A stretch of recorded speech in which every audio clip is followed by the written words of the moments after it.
E olha, o assessor especial da Presidência da República, o Celso Amorim, disse ao jornal Folha de São Paulo que o presidente Lula, abre aspas, jamais se deixará humilhar, fecha aspas, pelo líder dos Estados Unidos, Donald Trump. Nas palavras do chanceler, essa possibilidade não existe. Pode tirar da cabeça, disse Celso Amorim. Lula e Donald Trump, a gente lembra, se encontraram no dia 23 de setembro nos bastidores da Assembleia Geral da ONU e combinaram uma reunião para a semana seguinte. Só que o formato ainda está em discussão. É assunto aqui para o Túlio Nassa e também a Deise Ciocari, que seguem com a gente aqui no Jornal da Manhã. Ô Deise, vou começar contigo essa rodada à medida em que temos essa fala aí do Celso Amorim. Por outro lado, a gente tinha muita expectativa de que essa conversa pudesse ocorrer nessa semana, mas pelo visto a coisa não está andando com a celeridade que talvez o assunto merecesse. Será que ele não corre o risco de esfriar com declarações desse tipo e até mesmo com a distância da fala do Trump para marcar uma reunião? A gente estava surfando uma onda boa nesses últimos dias, né? Mas o Brasil tem que tomar muito cuidado com esse tipo de declaração, porque uma coisa é você defender a soberania do país. E isso, ok, é legítimo, o Itamaraty deve fazer. Outra coisa é quando entra esse tipo de pensamento ou de frase, a gente já tem falado muito sobre isso, que é quando você pensa com o fígado, você deixa suas opiniões ideológicas sobressaírem. Por um lado, fica o Itamaraty tentando apagar incêndio, aí de outro vem o ministro ou o próprio presidente Lula deixando de lado todo o trabalho que foi feito com muita parcimônia. E o Brasil, de novo, ele não é um gigante diplomático, então numa mesa de negociação, esse tipo de declaração pode pesar muito, sim, Nonato.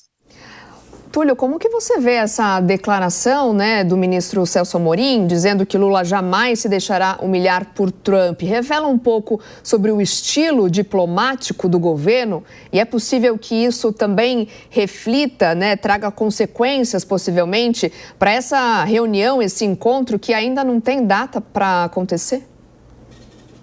Com certeza, Soraya. Reflete o estilo diplomático do governo e também pode trazer consequências ruins. Eu vou lembrar aqui de William Shakespeare, exatamente. Ele falava que é muito mais fácil conseguir o que se deseja com um sorriso do que na ponta da espada.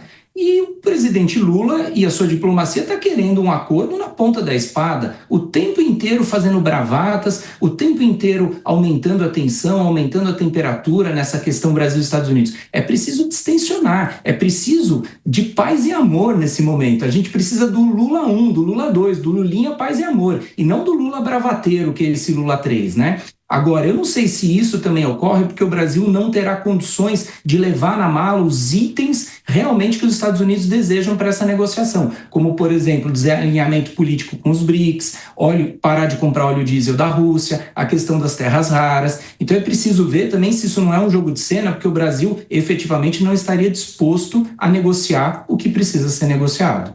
O Deise, e ainda nessa história, né, quando se fala em humilhar, a gente lembra do Zelensky lá com o Donald Trump e também o Cyril Ramaphosa, que é o presidente da África do Sul. Os dois teriam tido ali uma certa rusga com o Donald Trump por alguns assuntos que o Trump trouxe à tona, trouxe à mesa. Mas aí quem vai conversar com o Trump também tem que estar preparado para isso, né? Porque se ele traz algum assunto que possa ser rebatido, você rebate e vida que segue. Agora, não dá também para a gente imaginar que você vai ser emparedado por simplesmente ter ocorrido dois desses cenários. Lembrando que Trump já se encontrou com vários outros governantes e não houve nenhum tipo de ação desse gênero, né?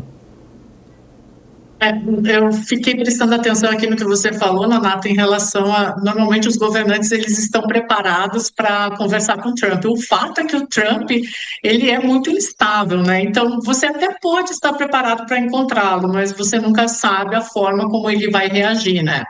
Mas o que mais preocupa nessa questão, nesse possível encontro ou telefonema entre o Trump e o presidente Lula, é porque o Brasil até agora não conseguiu demonstrar uma reação à altura de todas as retaliações vindas dos Estados Unidos. Então, a gente, apesar de ter um corpo diplomático muito eficiente, apesar do Itamaraty ser um exemplo de diplomacia, mesmo assim a postura dos nossos líderes, ela acabou deixando de lado todo o trabalho feito através da diplomacia. Então, é isso que me preocupa. Não importa o que vem do outro lado, a gente espera mais ou menos. O Trump, ele é esse personagem instável, midiático, ele quer aparecer, ele quer ser o centro das notícias, mas importa muito mais o que a gente faz do lado de cá.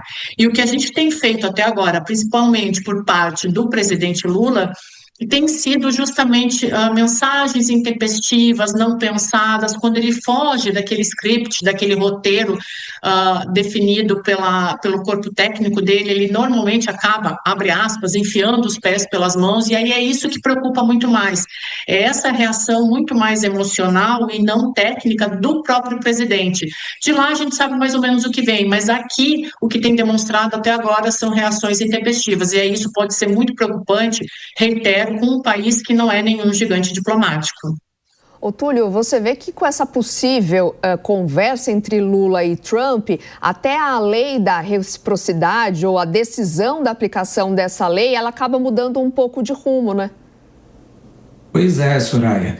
Numa negociação em que os espíritos sejam desarmados, em que haja um ambiente diplomático para isso, todas as questões podem ser colocadas na mesa, todas as questões mesmo, inclusive as questões comerciais e também as questões político-ideológicas. Agora, é preciso se preparar, e essa preparação envolve, evidentemente, o envio de sinais que sejam favoráveis, que sejam benevolentes, e não sinais de guerra, né? Quando senta à mesa de negociação, os ânimos têm que estar já desarmados, né? Na arte da negociação, você não pode entrar para discutir com alguém que esteja com raiva de você, alguém que esteja magoado, ressentido. Então é por isso que o Brasil tem que ser muito pragmático, tem que começar a falar hoje que está aberto para discutir as terras raras, desde que haja interesse nacional, que não quer reciprocidade tarifária, que não vai aí aumentar as bravatas. Aí sim ele pode conseguir, como diz Shakespeare, melhores resultados com um sorriso do que na ponta da espada, né? A gente não está inventando o mundo.